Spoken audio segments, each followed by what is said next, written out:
I have the keys to a 1956 Porsche 356 Speedster. And this one is a special car. As you can see, it has a ton of patina. It has been owned by the same person for about 20 years and he just drives it.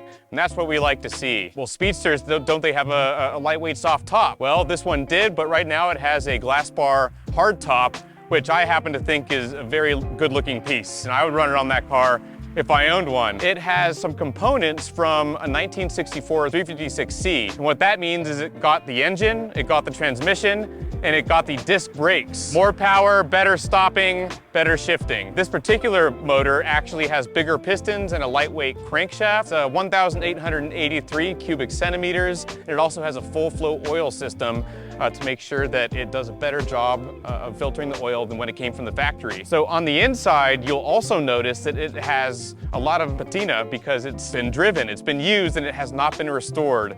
This is how this car comes. You know, take it as you will. It wears its heart on its sleeve. You'll notice the carpeting's a little bit rough. There's a lot of history, it seems, in this car when you step into the interior and look at it from the outside as well. So what Speedsters are known for is that they're very lightweight. This one makes about twice as much horsepower as new.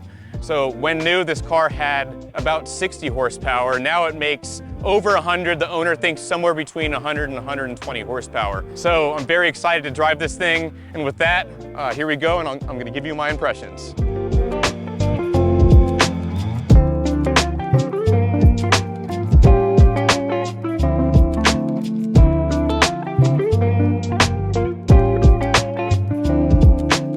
Be sure to log into your YouTube account, subscribe to our channel, and turn on notifications so you don't miss a video.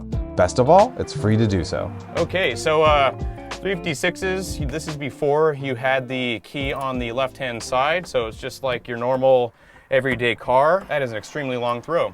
And here we go. Let's try that again.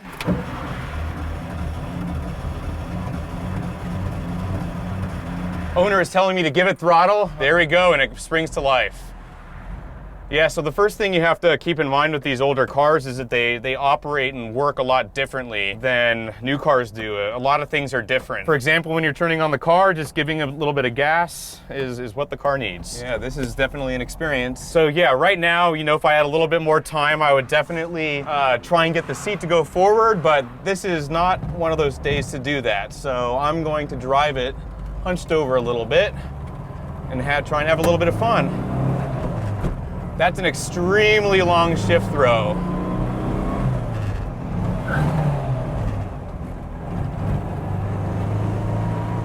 At second gear, I almost put it back into first, and there's third. Wow.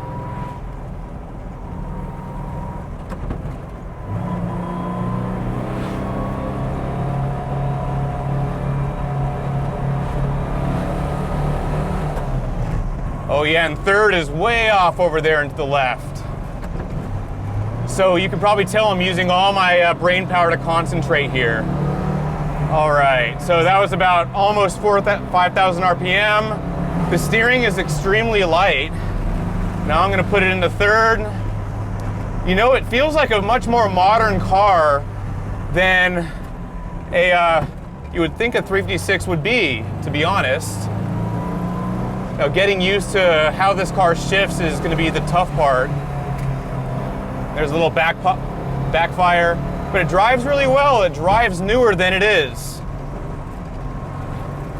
Just big wheel, not as much body roll as I was expecting. You know, I was told to get on the brakes, dab them, they're a little spongy, but get back off and back on them again, and they'll firm up a bit. He's bled them, but that's just how they are. Shifts actually really nicely. Even though it's a long shift, the shift throw is literally a throw, but it's a very positive engagement. The steering, I forget if I've mentioned that, is very light. You have a big wheel so that you're able to turn the wheel because it is non-power assist, just like the brakes. Yeah, this is quite a fun car. It's a little bit jiggly and rattly, you know, like an old car is, but overall it feels tighter than what you might think a domestic American car would be. It's a very fluid car, very natural to drive. Probably the only difference between this, a little bit later air-cooled 911, is that it's doesn't feel as refined because you have that 4-cylinder instead of that Jewel Smooth 6. Yeah, really cool car. I'm gonna try a heel toe here.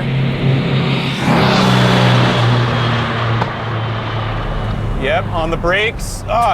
So this is one of those cars where even back in 1956, you can tell that Porsche was already onto something. I'm gonna have to say something here. This is an awesome car, by the way. The owner is standing right out there. So the first takeaway out of this is that it's a very fluid car, and for something that was built in the mid-50s, it drives probably 10 to 20 years newer. That's a feeling that I've experienced in many Porsches of all eras is, you know, they have that fluid, solid feeling. Now I will say, because it's an older car, and you know, it's been driven a lot, it's a little bit jiggly and rattly compared to, let's say, the last 911 I drove. Feels solid, not a lot of body roll, and just a real pleasure to drive. So car show, it's a 10.